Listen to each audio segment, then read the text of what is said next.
Caregiving can sometimes feel like an impossible struggle. Caregivers may be torn between taking care of loved ones and trying to maintain balance in life.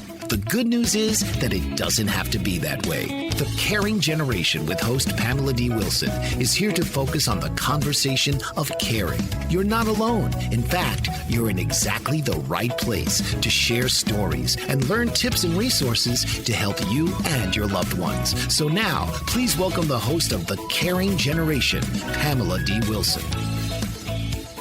This is Pamela D. Wilson, caregiving expert, speaker, consultant, and guardian of the Caring Generation. The Caring Generation focuses on the conversation of caring, giving us permission to talk about aging, the challenges of caregiving, and everything in between. It's no surprise that needing care or becoming a caregiver changes everything. The Caring Generation is here to guide you along the journey and let you know that you are not alone. You are in exactly the right place to share stories and learn about caregiving programs and resources to help you and your loved ones plan for what's ahead. Invite your parents, spouses, family, friends, colleagues, neighbors, coworkers, and everybody that you know to listen to the show, available on podcast apps worldwide. If you have a question or an idea for a future program, share your idea with me by commenting on my social media posts on Facebook, Instagram, Twitter, YouTube, and LinkedIn. You can also complete my caregiver survey or request a consultation by clicking on the Contact Me link on my website at PamelaDWilson.com. Welcome to this week's episode number 185 of the Caring Generation podcast in the Take 15 series, which means helpful tips and insights in 15 minutes or less. Today we're talking about why sibling agreements are critical for the care of elderly parents. If you have a family where all of your brothers and sisters, or if you are a parent where all of your children get along, you are truly blessed. Families who get along perfectly and agree about care for aging parents are more rare than you might think. When I was a care manager, a power of attorney, and a guardian, families, meaning adult children and elderly parents, would make appointments to meet with me at my office and start telling their stories. Then they would be embarrassed about the fact that they did not get along. Some waited until situations were out of control. Many times I heard them say, I could handle this before now, but now it's really, really bad. So, the goal of this podcast is to offer insights about how to manage sibling relationships and create sibling agreements long before situations get really bad. We're going to begin by contrasting and comparing family and workplace relationships.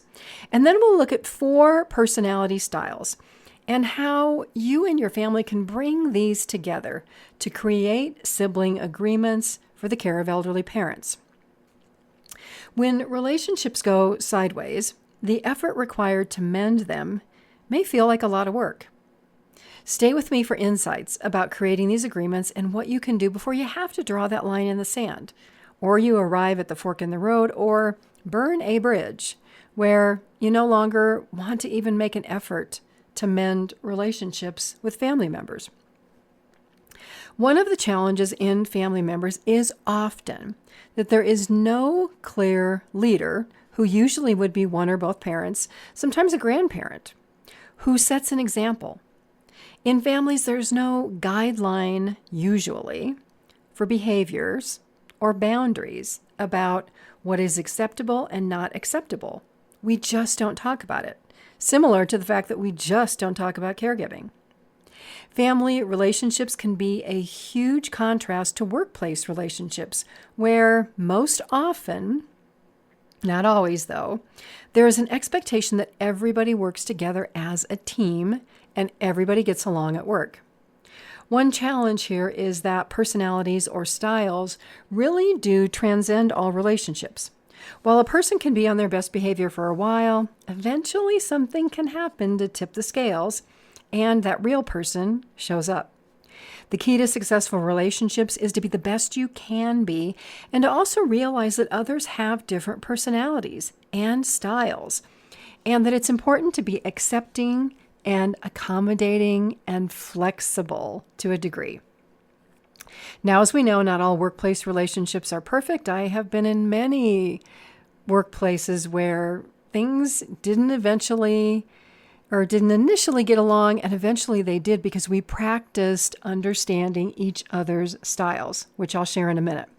So much of this relationship success depends on the approach by upper management that should flow down to other leaders and managers in the company. How many of you have worked in toxic work situations, or maybe that is your situation today? One person with disruptive habits can destroy morale if other people on the team feel intimidated or lack conflict resolution skills. Family relationships, workplace relationships, friendships, it all boils down to the ability to grow skills related to emotional intelligence. So what is emotional intelligence? Well, it's commonly abbreviated as EQ or IQ, but it's the ability to be aware of, to control and express your emotions in an empathetic way and be balanced, but also to understand the emotions of other people that you come in contact with so that you don't make situations worse. In a sense, it's noticing the small things that make a big difference in relationships. People who are emotionally intelligent don't hold grudges. They apologize, forgive others, and they embrace kindness because they understand that no one is perfect, including themselves. Emotionally intelligent people focus on solving problems instead of blaming others for problems or issues. So why does getting along seem more difficult in family relationships than in workplace relationships? The answer is simple. It's baggage and trauma. Not all children are brought up in loving households with parents who possess emotional intelligence. Childhood abuse can result in lifelong trauma that has a formal name. It's called adverse childhood experiences. Now, baggage, on the other hand, are all these bumps and bruises that we all experience from relationships and interactions that didn't work out the way that we expected, from ongoing stress and other difficulties that continue to take up space and clog our minds. Many of these issues remain unresolved, and we keep replaying them over and over again in our minds. These reasons and many others are why relationships, whether family, workplace, friendships, partners, spouses, parents, and children, can be challenging if there is no system to resolve conflict or if there are poor social and communication skills. So let's look at 4 styles and how these can come together to create sibling agreements that are not personally motivated or selfish, but motivated to be in the best interest of elderly parents. And I do recommend that you actually identify and talk about these styles in your family. I want to start, though, by defining best interest so that we understand the goal of a sibling agreement. Best interest can have a lot of definitions. However, I'm going to place it in terms of caregiving for aging parents, who sometimes can make their own decisions, but also for parents with dementia or Alzheimer's who can no longer make thoughtful choices. In simple terms, best interest means doing the best thing for a person given current circumstances. Now, the best interest, involves looking at pros and cons, making lists, combining this with the wishes of your parents or the person under consideration. This means that if you are the caregiver, you put aside what you want, your motives, your self-interest, and you favor logic instead of emotion, which, as we know, can be very difficult in caregiving situations that are filled with emotion. So let's look at how 4 different styles might approach relationships and care for elderly parents. As you hear these, be thoughtful to identify your style, or maybe you have a combination of styles. By doing so, you may be able to then place your siblings or elderly parents into a style. And doing this is going to allow you to see why you might have a difference of opinion or look at situations very differently from other people in your family. Looking at these styles will also help you identify gaps where you might need a little more patience or understanding, or to be more thoughtful about situations instead of jumping to conclusions. The first style involved in creating sibling agreements is called driving, which is sometimes called D like dog, right? People with driving personalities can be decisive, move at a fast pace, work on timelines and deadlines, actions and results, and they get things done. These can be good qualities, but just the opposite. People who are driving can be very controlling and not want to listen to others who may not have a similar style. So if you're the only D in your family, you might work on slowing down, listening instead of speaking, asking questions to understand, and allowing others to do things their way as long as the outcome is the same. This may be hard, but as a D, I know you can do it because you get things done. The second style involved in creating sibling agreements is called amiable. Having an amiable person in your life can be a true blessing. Amiable people are generally agreeable. They're informal, they're easygoing, and they show their feelings. They also focus on relationships and bringing people together. The downside to amiable people is that they want everybody to like them, and they may focus more on feeling safe or on security than considering any type of change, which could be risky. So rather than striking out on their own or initiating projects, amiable people may be hesitant or wait for others for direction, or they want other people to take charge. Now, they can also remain in very stressful or unpleasant situations longer than most people because they don't want to make waves. They don't want to speak up and express their concerns. Amiable people can get walked over. The third type of style beneficial for sibling agreements is the expressive person. Expressive people are enthusiastic, they can be motivating, they can be inspirational. They're chatty. They're likely to talk more than listen. So, if you are with an expressive person, it may be hard to get a word in edgewise with an expressive person in a conversation. All you do may be just to listen and nod your head. Now, those are the good points, but on the other side, expressive people can be very flighty and overly emotional. They can be super spontaneous and change their mind at the click of a button, right? You may not be sure where they stand on any given moment because they change. Their behavior may not be consistent. They, like the amiables, also seek a degree of personal approval and they want to please others, which for both of these styles can be really detrimental to themselves. Now, last but not least, the fourth style to support sibling agreements is the analyst. We all need analysts.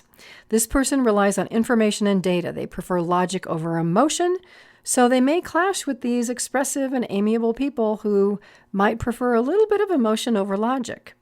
Analysts may be reserved, quiet, not outgoing. They may not readily share information with others unless they're asked. On the other hand, they can also appear cold and detached and may have a need to be right. So logical people benefit from learning to show a little bit of emotion. All four of these types have positive aspects for maintaining relationships in families or in the workplace. And combined, they can result in creating successful sibling agreements. So let's talk about agreements for a moment. In a perfect world, elderly parents work with their children to create care plans and agreements for their care. Now, this can feel uncomfortable if elderly parents have already assigned roles to their children based on what they feel would be right. Children can be jealous of each other, and sometimes this can happen over time. So in my family, an example, 2 of my siblings were very handy. They could repair and fix anything, and they enjoyed building things and making things. So my parents turned to them when home repairs were needed. I didn't mind. I'm not a fixer. I don't build things. I'm not technical that way. My other sister was a nurturer, and she was very patient. God bless her. So she was relied upon for projects that took a lot of time, and she volunteered for them. So in these family relationships, components of sibling agreements can contain things like who will be the power of attorney, medical, and financial. Will children be paid to do things for parents, or is there an expectation that you do it because it's the right thing? Where do parents want to live, at home, in communities, or with any of their children? And if so, which children? From an overall perspective, who's going to pay for care? Is it the parents, or is there an expectation that children who make a good income will contribute to pay for care? When conflict occurs, what is the process to deal with it? Will there be family meetings? How often? Who will attend? Are lists of pros and cons required to balance facts and emotions? And probably the most important aspect of all is nobody talks about another person if they're not present. Because when this happens and the conversation's not positive, it's called triangulation. And triangulation only pits one person against each other and nothing good ever comes of it. So if today you talk about other people behind their back when they're not present, stop it. Learn to speak directly to people with whom you have concerns, learn to resolve conflict, and you will improve your emotional intelligence and be a positive contributor to sibling agreements and care for aging parents. I thank you for being here for this quick 15-minute podcast. Please check out over 180 episodes. Share this podcast with everybody that you know so we can extend support, education, and love that so many caregivers and persons who receive care need. I'm Pamela D Wilson. I am a caregiving expert. I look forward to being with you again soon. God bless you all. Love to everybody. Sleep well tonight. Have a fabulous day and enjoy each day until we are here together again. And remember to visit my website, PamelaDWilson.com. Tune in each week for The Caring Generation with host Pamela D. Wilson. Come join the conversation and see how Pamela can provide solutions and peace of mind for everyone. Here on Pamela D. Wilson's The Caring Generation.